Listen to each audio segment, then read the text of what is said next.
Welcome to the Branding Room Only podcast, where we share career stories, strategies, and lessons learned on how industry leaders and influencers have built their personal brands. Now, let's get started with the show. Hi, everyone. It's Paula, your host of Branding Room Only, and I'm very excited for my conversation today with Melanie Lippman. She's the CEO of Amplify Image Consultancy, and she's a highly sought-after image coach who specializes in empowering ambitious women to build a personal style that reflects their executive presence and inner confidence. She combines her decades of experience in styling with neuroscience-based coaching, guiding women to step into the mindset of a leader who feels worthy of the clothes that command attention and embody self-assurance. Melanie's transformative approach enables clients to align who they are internally with an impactful outer image, making success and confidence a part of their daily wardrobe. And you know I love that. Melanie, welcome to the Branding Room. I am so happy to be here, Paula. Thank you for having me. I am excited for this as well. So let's jump in. What does personal brand mean to you? Everything. Like when you walk into a room, like people are forming an opinion, whether you like it or not. So why not sit in the driver's seat? So it's about who you are, your energy, if people like you or people don't like you. It's everything. And it goes into, I know you chat about this all the time, like your message. It goes into how you show up, who you interact with, what you say or what you don't say. It's all of the things. It's all of the things. Personal branding is all of the things. There we go. I love it. So tell me, do you have a favorite quote? Absolutely. You're not pizza. Not everyone's going to like you. First of all, even though I just asked you the question, I was like, I'm not. I'm like, I love that. The way you answered the first question and the quote that you chose both bring up something that I don't talk about often on the podcast, but I do think I should be talking about it more, which is likability is a big part of your personal brand. Mm-hmm. It is. And I think that it on the one side, when you're saying what is a brand, whether people like you is a part of your brand. But to the point of your quote, a good, strong personal brand is not trying to have everybody like them. Mm-hmm. It's so interesting. I was listening to something like for Seth Godin has a new book, and he's talking about how like Cracker Barrel is not trying to win a Michelin star. Like we're just not trying to do this. And I think part of my success as entrepreneur and also as a great coach for my clients is being okay to trigger people.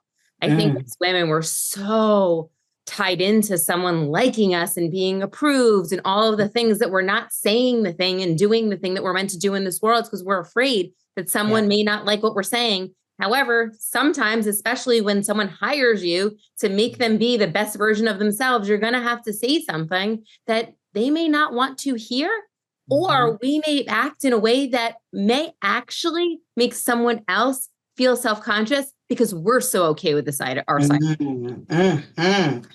Yes, which leads into authenticity. And, that I always say there's some kind of magic or je ne sais quoi about a brand. And it's usually, there's some people who, whether it's a room or a Zoom, as soon as they get into the space, you just know they got something. There's like, it's like the difference between yogurt with fruit and just yogurt. Like there's something else there. So anyway, we're jumping in. Okay. What is your hype song? And let me explain to you, hype song could be either when they're going to get full Melanie walking into a room, what is playing in your head, or if you're having a terrible day, what song do you need to play to get you back up to full Melanie? So I have two. So Worthy by India.Arie is just like, if I am getting in the zone and I need to coach and I need to get on a call, or if I'm leading a masterclass, because it so embodies what we're all trying to be, and we're all worthy of taking up space and belonging and all of the things that we struggle with. And then when I'm just having a day, or I need to get on a call and we need to change my energy. And literally I just had another branding shoot 3 weeks ago, and I was on the top of a garage in Philadelphia, a parking garage, And the photographer is like, I want you to dance. What song am I putting on? And I just looked at her and I'm like, Pharrell's Happy? Yeah. But it's such a good song. It is such a good, like when you're in a bad mood and you're like, I'm listening to Happy, you kind of have to be happy listening to it. Like it's an instruction and a mantra at the same time. So I love that. I love it. I love the songs. All right. Tell me about how you grew up and how you think that might have shaped your brand. Absolutely. So I grew up in Bayside, Queens, like 25 minutes outside of New York, New York City, out of Manhattan. And I think that it definitely shaped the way that I grew up, sort of in like a upper middle class-ish family, but there still was like that energy of like the keeping up with the Joneses that happened a lot. We're Jewish, and there's also a lot of that proving stuff that happens within our culture. Of that there's, you're supposed to marry a doctor or a lawyer, and you're supposed to have all the right things, and you're supposed to be the perfect wife and all of that. So yes. I feel like there was a lot of that sort of like surrounded me. And then also when it came to showing up and with clothing, I personally absolutely loved getting dressed. My family actually owns an accessory store on Bell Boulevard in Bayside. And I grew up, I was like the little girl in the playpen. And that's really where I realized that like when a woman felt confident in what she was wearing, she could take on the world. And when she didn't, she literally can convince herself like to absolutely do nothing and stay stuck. But even though I knew that, and like I saw it from such a young age, I always had that sort of imposter syndrome, like not sitting at the cool girl table, feeling the need to prove. And I felt like that has been something that has come along with me on my journey when I went into the corporate world and I wasn't a man. Like it was like, oh, there's something wrong with you sort of thing. And then even, coaching my clients and helping them, there's still like that worthiness that sometimes comes up. And it's now my journey has been untethering from that. So that's interesting that you say that, because do you feel like and I'm really grappling right now with imposter syndrome and what it is and if it's a thing or if it's the places and spaces and people we're with. So pause on that. But I consider you, when I think of you, and you're confident. And so oftentimes there's a misalignment with confidence and imposter syndrome. But I love that I can ask you the question, because even folks who may show up as confident may also have challenges that they still have to continually navigate when it comes to that. Any thoughts on that? Like, I wanted to highlight that because I do think I would never, if somebody were like, does Melanie have imposter syndrome? I'm like, no, absolutely not. Goodbye. But it's important for us to realize that we don't have to show up in the way that people expect us, and that we can be yes and on a lot of things too. Absolutely. And I think it always comes to like that likability and do I belong? Like, I think we're all looking for belonging in some way, shape, or form. And are you going to like me? And I'm very confident in the message that I need to bring. I'm confident in how I show up because I've done the inner work. Like that I personally, again, I'm not pizza, not everyone's going to like me. If you don't like my outfit, that's your problem, not mine, sort of thing. But there are little things that will trigger me. For example, getting off of the topic, I gave a beautiful masterclass 2 days ago. I enjoyed giving it. I poured into these women. I showed them that like them struggling with their wardrobe was something that they could easily help and achieve, and that it was a mindset thing. And someone after the masterclass sent me an email pulling apart my presentation. And I felt so good in that presentation. And I got like literally people were texting me like, you were on fire. You were amazing. Right. And there was a minute that I stopped and I paused and I was like, did I suck? Good old negativity bias that we all have. I can tell you 40 things that are great and one thing that's bad. We will think about that one thing. Yeah, that resonates for me. Like I'm no longer at a space where I look at evaluations anymore. In my mind, I'm like, if I'm giving you full quality good, that's what you got, and there's what it is. And I used to have a business partner, and we would do things together, and she would really be like really focused on the evaluations. And for me, that made me anxious, and it made me show up in a different way than I would normally. But I had to say, some people are just miserable. That's just what it is in a nutshell. The interesting thing, so by the way, I have a coach that I work with, that part of it is like a lot of the internal and mindset and energy and all of that. And we have a friend in common. We're in the same mastermind together. So when that happened, I actually realized is that the way that I was showing up so unapologetically as myself probably triggered this woman. And I'm okay with that. Yeah. And that actually has been my journey this year, is I'm okay triggering people. Oh, I love that. I love it because, again, not pizza. So tell me about your career path. Yeah. So I grew up, obviously, I mentioned in the fashion industry. My family had an accessory store. And I really quickly just realized how confidence is something I just wanted women to feel over and over again. And so I knew fashion was in my blood. I went to FIT, I graduated. I then went and worked in the fine jewelry industry for 10 years. Oh. I represented huge brands and dealt with Neiman Marcus and Harrods and Saks and Barney's when they were around, all huge, big brands. And what most people don't realize is the jewelry industry is filled with men in navy blue suits and white hair. We all think it's only the law. So I went in this industry, and I at some points felt like I was one inch tall because by the way, I am 5'1". So I am always the shortest person in the room. That's a given. I was usually the youngest woman in the room and usually the only woman in the room. And the person who was a female was Anna Wintour. It was it was nothing like me sort of thing. And I quickly developed this armor of what you thought a woman in luxury should wear. So I Chanel bag, Louboutins, let's go get a Gucci blazer. What's the expectation? Armored up. It wasn't until my boss one day, I was in her office, we were having a meeting, and she called me out. She said, "What's going on here?" And I'm like, "What do you mean? I'm on nice little clothes to represent your brand." And she's like, "Why don't you be a little bit more you?" And I remember leaving her office and being like, I don't know who me is. Wow. More than clothes, every single decision, politics, religion, where you live, who you date, what you eat. I was just basically doing what was told and what was expected of me. So when someone said, "Why don't you be more you?" I'm like, what does that even mean? And it really took me awakening to be I need to figure this out in a way that feels good. And I need to then do that in my wardrobe because I knew that was a direct reflection. And that's kind of where the framework of all of my work even came from, was just that journey back to finding or discovering once and for all who I was.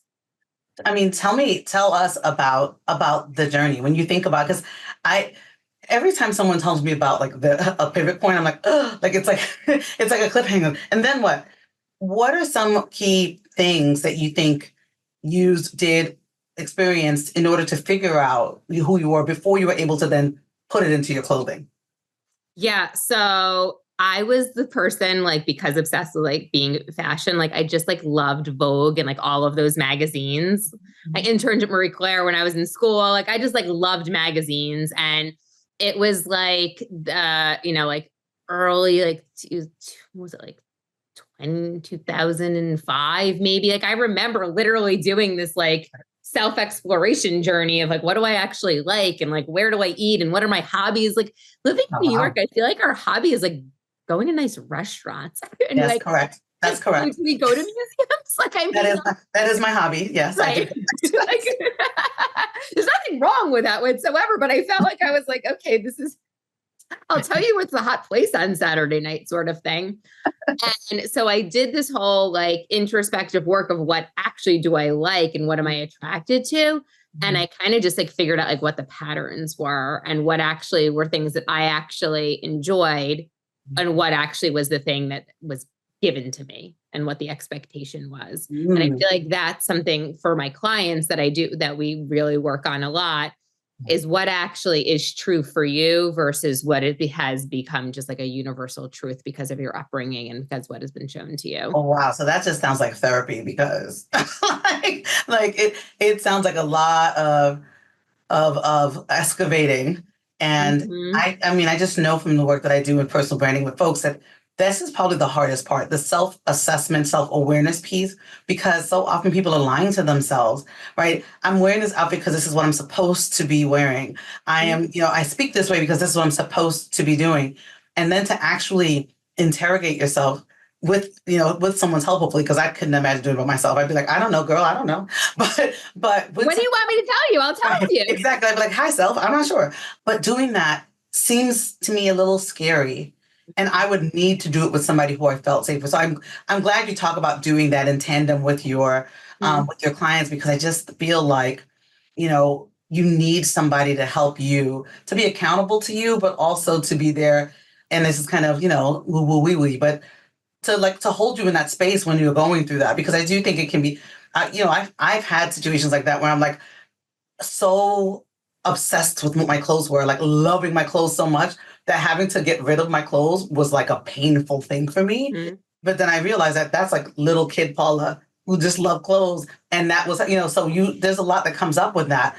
So yeah, you're doing therapy. Yeah. And then the other thing also that I think is super important is having it be aligned with your values. Oh, yes. Because that's very, very important. And I'll do an exercise. It's like a pretty common values exercise is like, who's a person that you like really admire, and then like, why do you admire them? And then them having the realization that they would only notice it because it's true for themselves as well. And I think that kind of having the way that you show up when it comes to your branding or your clothing or something, and realize that it's tied to something much deeper than just like, it's just a concept or an idea, or it's pretty. This is like, no, like, oh, this actually means something in my core. And that also really helps mirror with the things of figuring out what actually is me, because it's much deeper than like, oh, that's nice. And you just triggered something for me, because I just thought to myself, I feel like a real like annoyance, real like frustration when people don't have that for their clothes, where it's just like, ugh. and I know that again, everybody listening, it's coming from a judging place, but the Lord is still working on me. Anyway, the point is that because I love and feel so good when I'm in the clothes that I love, that when I see people who are just like, and it's like kind of sitting there, I'm like, oh my gosh, this would be so much better if X, right? And I know that that's not a feeling you can give to somebody. I mean, you can, because you're a coach, you're doing this. But for me, I'm just like sitting there like, I cannot believe that you came outside looking like this, because I just feel like, I talk about branding all the time. People are always looking at you, always thinking about what have you. But then I realize that part of that is sometimes a reflection of what they're feeling internally too. So I come back on the judging piece and I'm like, okay, I'm giving some empathy, but that's how it shows up. If people are giving you 30 seconds to think, okay, your ex, like the first thing I saw when I saw you was like, oh, you're wearing a Brooklyn t-shirt. Oh, you're right. And I've seen you dressed to the nines. I've seen all those things, but it's important because I feel like it makes me feel about how you're feeling about yourself at that time when I see what you're wearing. So 1,000,000%. Do you feel that part of it is also like the person who, let's say, threw in the towel is because they feel like it shouldn't matter?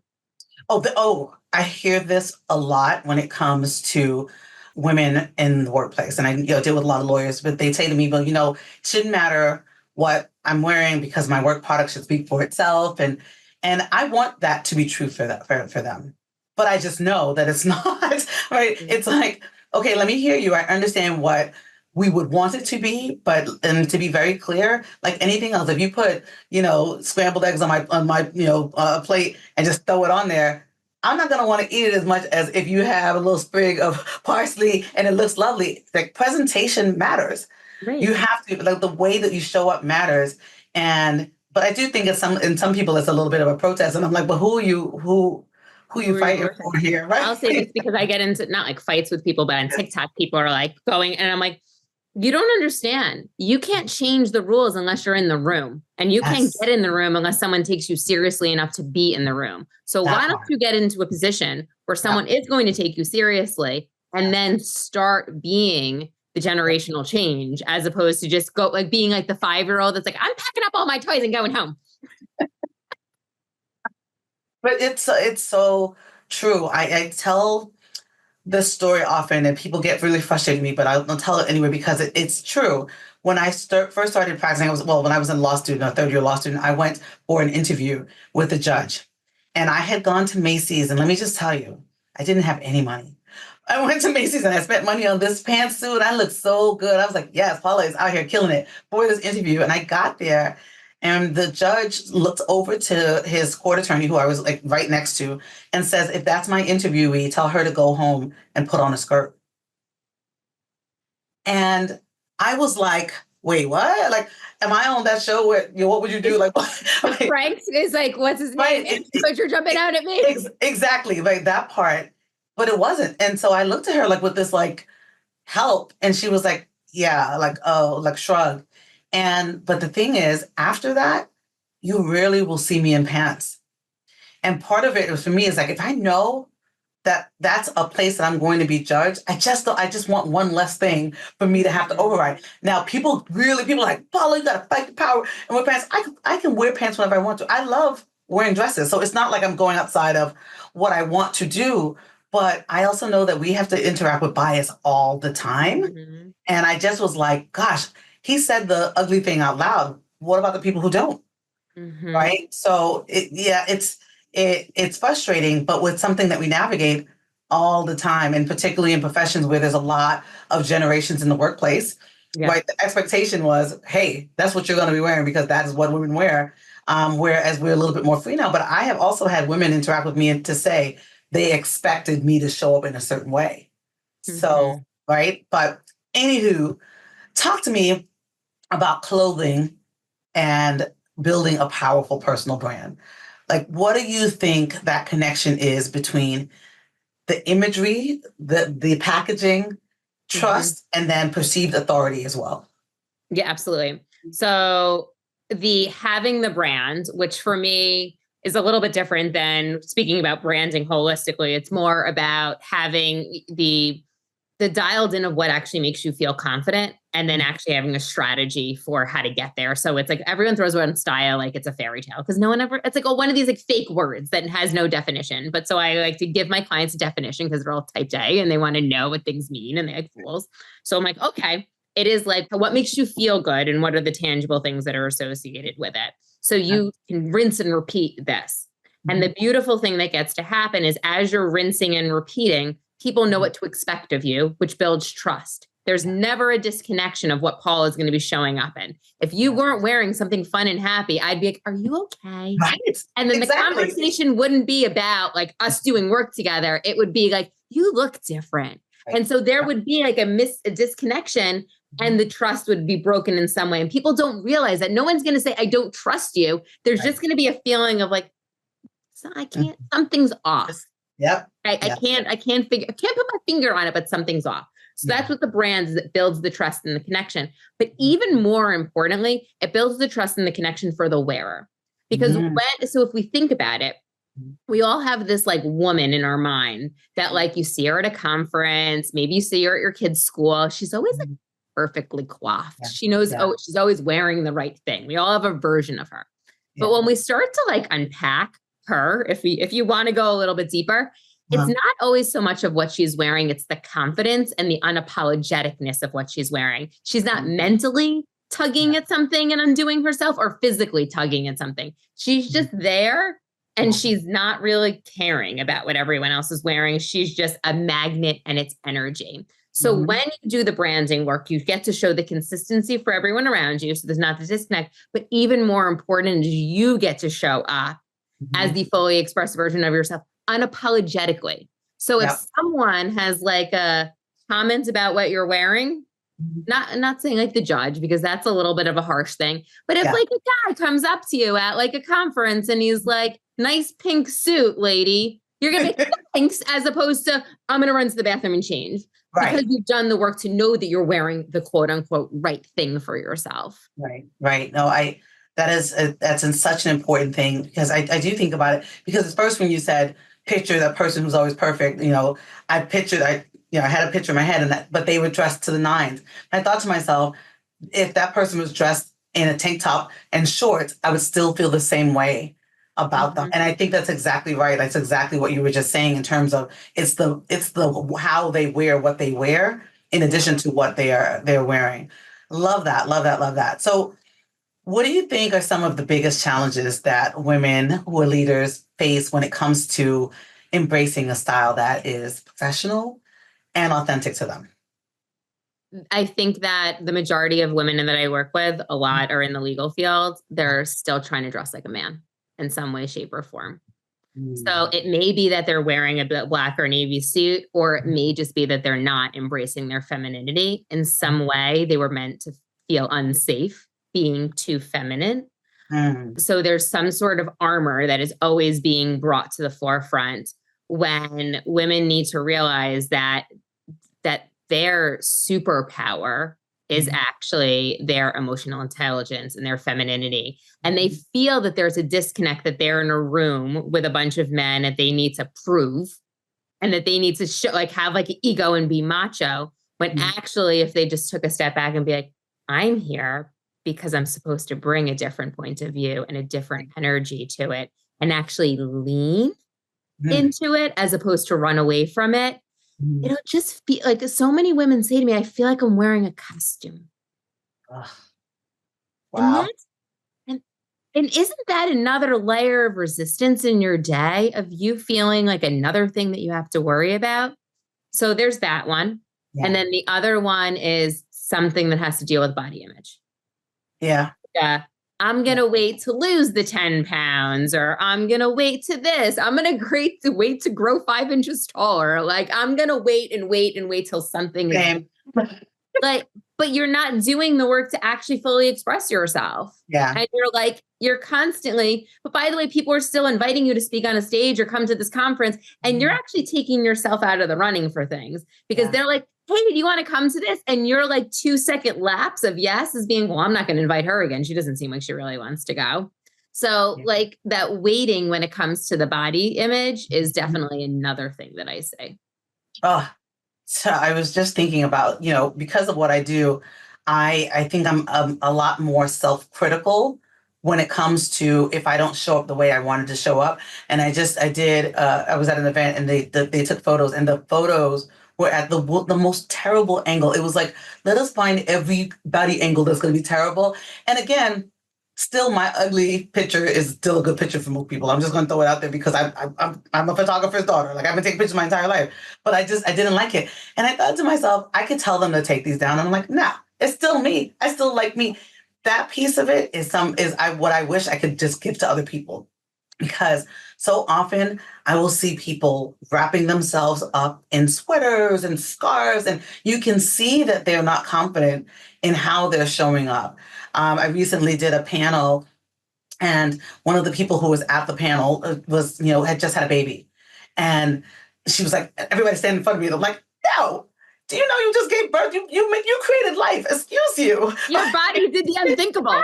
Exactly. And I'm like, you should be wearing a highlighter. You have done all the things. But, because of the way society is, there's so much finger pointing and looking, et cetera. And it's just really challenging to navigate that. And I think from the leadership perspective, you said about women often embodying male, style, for lack of a better term.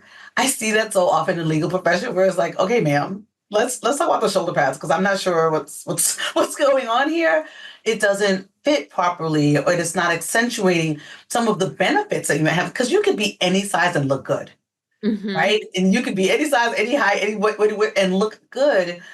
But a part of that is feeling it. And I just, I think that it's really challenging. What kind of work? Well, I guess you kind of said what you do, but I wonder, like, if I came to you and I was like, girl, I don't like nothing. I don't like nothing I got to wear. Like, where do you start off with someone who may not have that confidence, period? It's like, what's the layering that you pull out? Yeah. So I literally just had a conversation with a woman who was made partner. Yes. And she told me that she didn't know why she made partner. She thought that it was by accident. Oh, you're breaking my heart, Melanie. But that also shows of how Yeah. And then she's like, and part of that is now I need to go to conferences and I need to go speak on panels and all of this stuff. And she has a lot of clothes, she hasn't bought clothes since before the pandemic. And the same thing that we kind of dance around all the time. Yeah. But part of it was that unworthiness to even look nice and unworthiness to even feel like you wear nice things. Because a lot of the women that I also work with are probably like first generation JD. And there's a little bit of a disconnect of like them and me, like they're fourth generation, like they're like that sort of thing. So there's always this. So the first part is just the inner work of like, and that's one of the first things that I do with clients is like, I'm going to take you out of whatever's happening right now. Because whatever happened, you're spinning in your underpants and you're just telling yourself stories and you're just like making it happen. So let's talk about you in 5 years from now. Oh. Let's talk about like, what's the thing that you're going to be accomplishing? What board are you sitting on? What are you spearheading? Like, what are you doing? And then they start getting excited. And then I get excited for them. And it's playing, right? And and that's the thing is like getting dressed up. It's playing. You have to have fun with it. And as an attorney, you don't know how to have fun most of the time. So we make it so it's this experience, and basically we're creating an alter ego for you that is making it so you're not going into that, I can't pull that off, or what are they gonna think? And then we go from that place of what's possible. And we start painting the picture of who she's hanging out with, what are the events that she's going to, and they get really excited. And we create from that space. And we always go back to that space because our little gremlin's going to come up and me. And it's like, we have big things to do, girl. Let's go do them and focus on that, as opposed into that like lack energy that we can get stuck in. So I would say the first thing is like, let's just rise up and go from like a real like 30,000 feet of what are we working on? Yeah. And then it doesn't have to be like, okay, you need this whole entire closet. It's like, okay, so what are the things that you have coming up in the next 3 months? Let's make you prepared for that. Let's make you feel good. Because with the woman that I work with and with the people that you work with, they all need the evidence. They all need the proof. Yeah. Like, okay, I know you have credentials. I know someone recommended you, but like, prove it. Sort of thing. So what we do is then I start then creating, like they went to a conference and then not only did they get a compliment because that's the external, but they went and met a new client. Someone like invited them to a dinner that they weren't invited to 3 days prior to that. And they're like, I love it. Differently. I'm making different decisions. I'm going into conversations and having something to say as opposed to feeling like I'm not part of this. And they're like, this is working. Yeah. Give me more. I love that. I love that manifesting the future in order to kind of get a little more present and more brave in the present. That is so amazing. And it's true. As soon as you started talking about it, I was like, oh, what are they going to do in 5 years? And you get excited about the opportunity and it takes you out of the mire of where I am right now. I love that. I think that is a wonderful tool to be able to use. And as obviously it just worked for me, even though I wasn't doing it with you, but I was like, yes, I want to do that. So what about authenticity? We're sitting here. I've got blue nails. You've got multiple color nails. You're wearing your Biggie t-shirt. I've got my red glasses. Like, I think we found some spaces of authenticity already. How can people think about being the authentic self without necessarily feeling they have to be at a 10 on it like we are, but that bringing some piece of themselves into all that they do? How do you encourage that? Yeah. The one, I have them actually do it for their non-work situation first.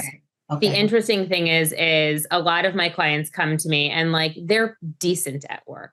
They kind of like, they know what the expectation is. And that's what they've lived on. And that feels like, I know what the rules are. I know like at a conference, I'm supposed to be wearing a suit and that. And then when it comes to what do I wear to my kid's volleyball game, or what do I wear on date night, or what do I wear with my friends? There's a lot of like, that's where I don't know who I am comes up. So we actually have to figure out like, what is the thing about them that makes them the unique and that they're excited about? And then they get to play with it a little bit on the weekends when there's no judgment there. Like your friends are going to judge you. You need new friends sort of situation, right? Like you need like that you can get kind of play and see what's you. And then I would then encourage them to, as they figure that out, try to then bring some of that into the work wardrobe if they're feeling like super disconnected. Because one of the things is that we will only change and we'll only do things in the speed of which feels safe. So if there's someone that's showing up every single day in a black suit, they are not wearing a hot pink suit to the conference next week. It's just not happening. Like if they do, they're literally going to cry bloody murder and like get the flu and need to leave. Like we just know that's going to happen. So we need to do it in small incremental ways. So kind of figuring it out what their off-duty brand is. And then another way is just to kind of maybe find out what's the one thing that gets them excited. And this is really where the difference between working with someone like me, who's like more of a coaching perspective versus a stylist that's going to literally just throw something at you, is like, let's figure out what your version of like you is in one way. So is it color? Is it print? Is it texture? Is it you like fun accessories? And start incorporating one thing different into your wardrobe in a way that feels like, again, the proof. You need to show your brain that you didn't die. Yeah. And then you'll go through more. Oh, no, that it's so true. I remember talking to a junior associate one time who was like, I just hate it. I never wear suits. I don't want to wear suits. And I was like, did somebody say you had to wear suits? And she was like, they didn't say it, but everybody else is wearing a suit. And I was like, well, why don't you try accessories? And so I'm a hoop girl. I love a hoop earring. I'm probably not wearing anything other than a hoop earring whenever you see me. And she was like, she had little cowrie shell earrings. And they were like a part of her ethnicity. Like they showed a little about who she was. And she was like, I felt powerful wearing them, even though it did not change a lot in terms of what they saw. And she's like, and people notice. And she said, at first I was nervous because they noticed, but then it became okay. And then people started looking to her for what accessories she was going to be wearing. So she kind of shifted the culture a little bit, where the boringness that would have been there before, they started to be like, oh, let's see if I can do something a little bit different. And I think that that's what that authenticity does. It makes folks feel agency to have their own, like you can change whole cultures. I love that so much. And it's so interesting because that's something that people always say to me is the reason why it's so hard for me to find my style or for me to dress in a way that I want is there's no one there. Like I can't, it's no example for me. The other female partners, I don't want to dress like, they look frumpy, they look old, they look stodgy, or they look like they're stuck. And if I ever go to them for mentorship, they kind of like, this is the way it is, like sort of thing. And it's like, I just want, that agency. And I want a little bit of a choice to be who I am here with the spin on it. And I always will say to like my clients, well, that's a beautiful invitation for you to lead the way. Yes. Like, yes, you can, be the person you can put on that cape, girl. So talk to me about style missteps. You see, this is probably the question I'm most excited about. Is this a personal question, Paula? Because it is I don't know what those steps are, but I have judgment about what some of the steps are. I have ideas about what some of the missteps are, but I want to hear your thought from as a professional around this. What are some of the things you think that folks don't do well when it comes to style? I think number one is always that not dressing to embrace your body. Like, I think that's the thing all of the time is I would say everyone comes to me and they say there's a concern of feeling frumpy, whether they're 50, whether they're 30, whether they're 70. It's always like, I don't want to like stodgy. Right. And that's one of the number one causes of being frumpy is just like your clothes are wearing you because you're trying to hide or conceal yourself.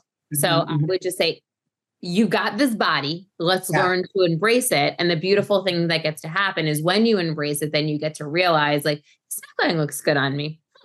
Or I like this sleeve, and you get to focus on what's possible as opposed to mentally going to war with yourself in the mirror, which is what ends up happening when you're at war with your body. So definitely like that's one of those missteps is just like hiding in your body. Obviously, we've spoken about it before, is kind of leading with that masculine armor of like the expectation of the navy and the black, and then the not embracing color. Like I do really think that a lot of people are concerned, like, am I standing out? Am I too much? What are they going to think? And it doesn't have to be that way. You can do it in a small way. the unfortunate thing that happens is when you're not wearing color, you're looked at as you're unapproachable. You're building a wall. So you're kind of not creating this connection or opportunity that you can very easily have with someone. Like, how is someone not going up to you and talking about your red glasses? And these women constantly, especially in law, tell me I have to go to this networking event and I hate it. I'm an introvert. Why are they making me do these things? No one told me I had to grow a book of business. What is this? And then they're putting themselves in situations and they're literally like, don't talk to me. And I get it. You don't. Sometimes going up to someone, like, you don't want to do that, and that's totally fine. But why not wear something that's just going to make someone go up to you because you don't look like every other person in the room? Absolutely. I say be memorable. So you don't have to be flashy to be memorable, but if you're wearing what everybody else is wearing, your memorability is lowered at best. And it's true. Like, I do think I'd like people to be like, girl, I love those glasses, or look at those florals, or what have, because that's just who I am. It's always been how I am. But you're right. I hear so many people being like, I don't want to be like, people are going to see me. But my biggest style challenge, and this is across the board, men and women, is clothes that do not fit. Mm-hmm. Either too tight or too loose or not enough shapewear. Like, I mean, where the clothes are like begging to be put someplace else. Right. It's not where it's not the clothes' fault. It is, right. It's that you are not accepting. And again, I get it. There's a lot of post-COVID clothing issues where folks are like, that was my closet and it's to go stay in my closet. I'm like, I can't, but because we weren't moving as much, it's not fitting the same way, or you lost weight and it's still not like, so my biggest pet peeve, and I have had outfits that I love so much and that I outgrew or I shrunk in, and I was like, and my husband, who is the ultimate truth teller of me, because he's like, I represent him when I go outside. He's like, that doesn't fit no more. Stop wearing that. It doesn't. I'm like, get out of here. Like, mind your business. But it just, it never, and you always feel self-conscious, right? Like, that part. And then when you're tugging at your clothes, you're not paying attention to the innuendo or the nuance at the table. Yeah, or covering. And I also, and this is primarily for women, but it's being afraid of your body too, because I feel like women have breasts.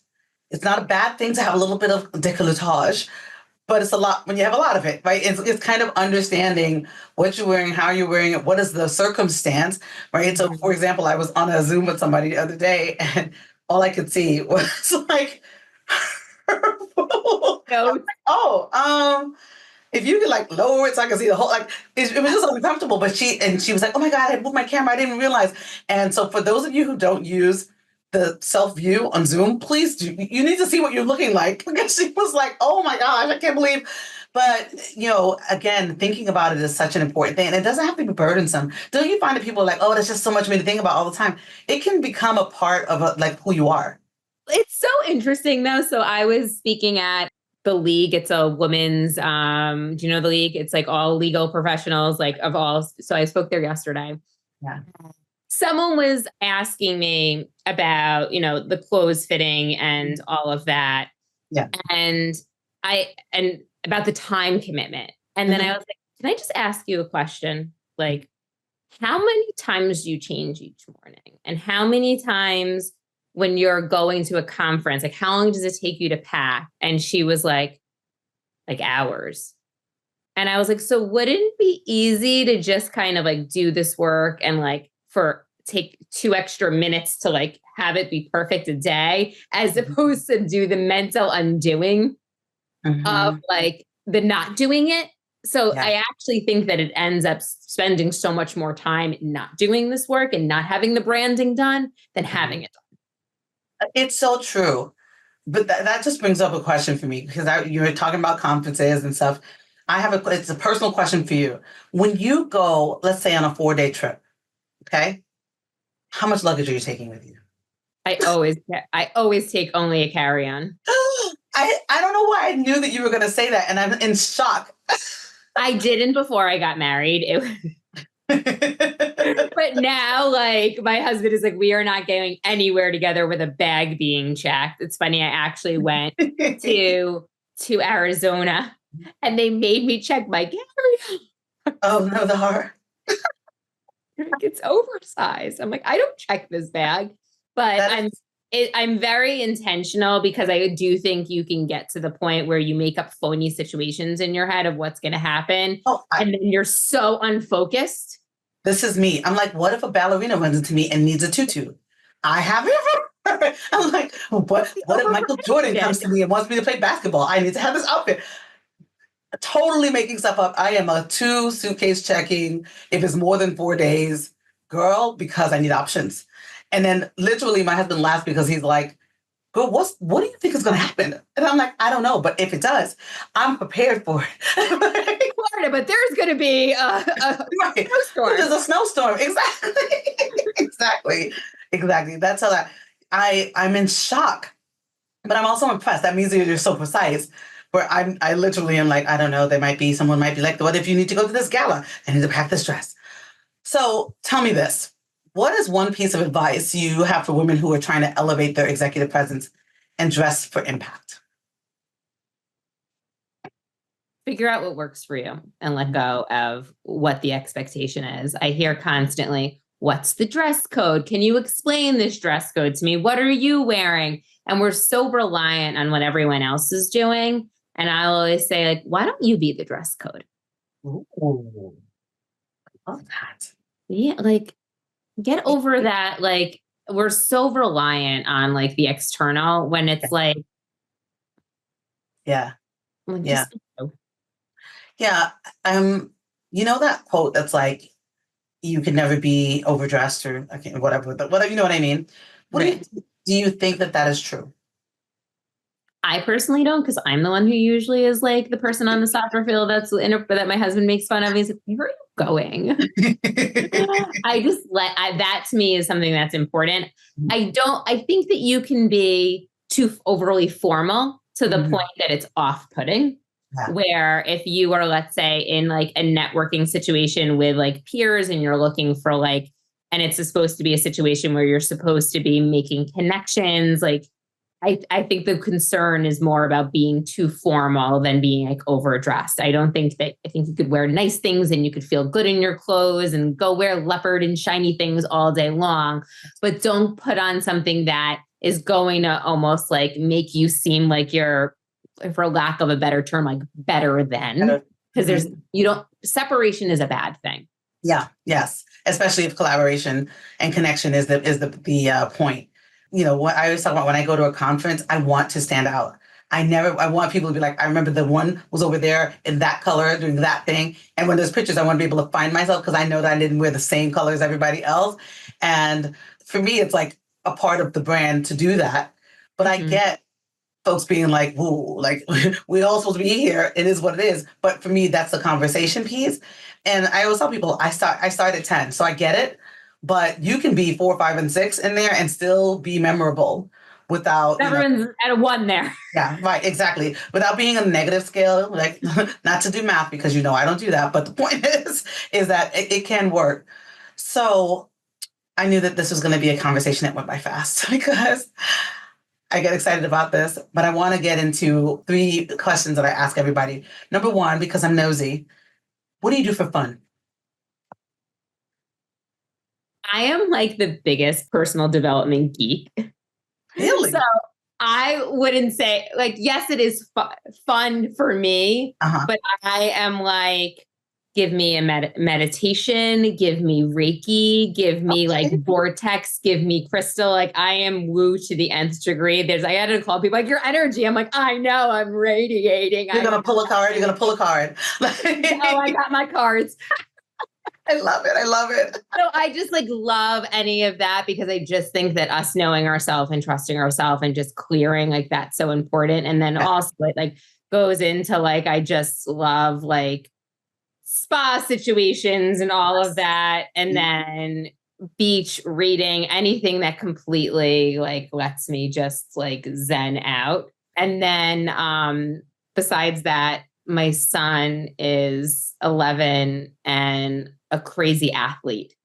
Yep. So I'm the mom screaming the loudest on the sideline. Typically. So that's usually how my weekends are spent, is on some sort of field. I love that. I love that. Okay. So I have what's called the stand by your brand aspect, which is, what is an aspect about you and your personal brand that you will never compromise on? The inner work. I think a lot of people want to come to me for photo shoot styling, or can you help me create this perfect outfit? And I did that for years, and I created codependent relationships with my clients where they would like come to me for permission to wear the things. So I don't do the shortcuts anymore because it's a disservice to the person. I'm like, the reason why you can't figure out what to wear for your photo shoot, there's a bigger challenge that we need to work with. When you're ready, I'm here. But if you're looking for 5 outfits for a photo shoot and just that, I'm not your girl. I love that. And I also love that knowing yourself and that piece of it so much makes it easier to know if I'm not your girl, right? Like if this won't work because of the work that I need to do with you and the work that I know that works when it's done properly. I love that. So branding room only is a play on the term standing room only. I am clever. What do you think is a piece of magic, something about you that people will want to experience that would have the room filled to the gills, standing room only, to experience about you? So people come to me constantly and they say they have no sense of style. That they're like, I'm born without the style gene. I got nothing. I'm basically useless. And with the work that I do, I very quickly will show them that they actually have an opinion when it comes to how they show up. They just haven't learned how to paint the picture and how to articulate it. Most people will say, like, I don't speak fashion. Like, that is just not my thing. And I get them to understand very quickly, this is what makes you feel good. And these are the patterns that I'm noticing. And it's very much like let me show you what's possible. Like more. Yeah. Am I there? Hot, cold. And within such a quick time span, they will go from like, I got nothing to, I do have something. I'm excited. Let's do more. Oh, I love that. I love that. So tell everybody how they can find out more about you and the work that you do and stay in touch. Absolutely. So you can find me on LinkedIn, on Instagram, and on TikTok.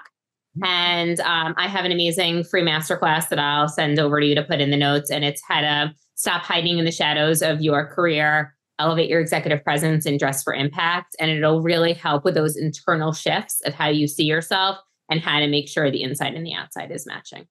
Oh, I love that. I love that. I love that. Well, I knew we were going to have fun in this conversation, and it was going to be a very profound for all the people listening, because it is. Everybody go tell that friend who has it but needs a little bit more, and that friend who doesn't have it, and we know they need to hear about this. And remember, some of the best practices we talked about today. Download, like, share. Wait to see you next time. Stand by your brand. Talk to y'all soon. Bye.